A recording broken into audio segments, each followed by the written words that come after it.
Hello and welcome back to our daily New Testament reading. Today we're in Matthew chapter 22, starting at verse 15.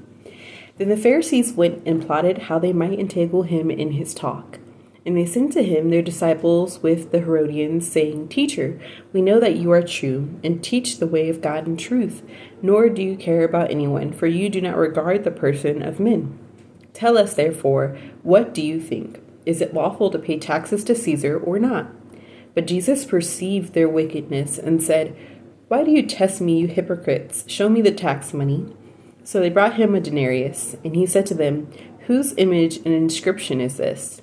They said to him, Caesar's. And he said to them, Render therefore to Caesar the things that are Caesar's, and to God the things that are God's. When they had heard these words, they marveled and left him and went their way.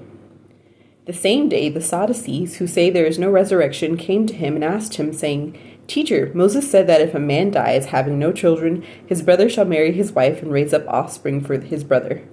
Now there were with us 7 brothers. The first died after he had married, and having no offspring left his wife to his brother. Likewise the second also, and the third, even to the 7th. Last of all the woman died also. Therefore, in the resurrection, whose wife of the 7 will she be? For they all had her. Jesus answered and said to them, You are mistaken, not knowing the Scriptures nor the power of God. For in the resurrection they neither marry nor are given in marriage, but are like angels of God in heaven. But concerning the resurrection of the dead, have you not read what was spoken to you by God, saying, I am the God of Abraham, the God of Isaac, and the God of Jacob? God is not the God of the dead, but of the living. And when the multitudes heard this, they were astonished at his teaching.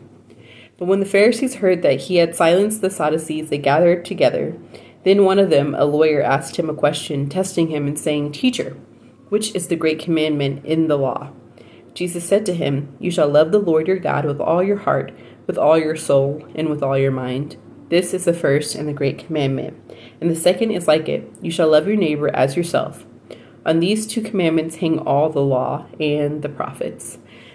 And so the thing that stood out to me today in reading this was that the Lord is like the best communicator ever, and he's so wise.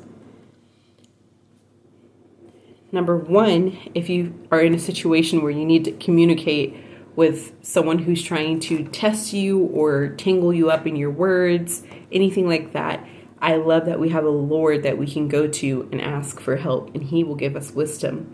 And the second thing is that if we are seeking the Lord with all our heart, he knows exactly how to communicate with us so that we understand that it is the Lord. And I love that about God.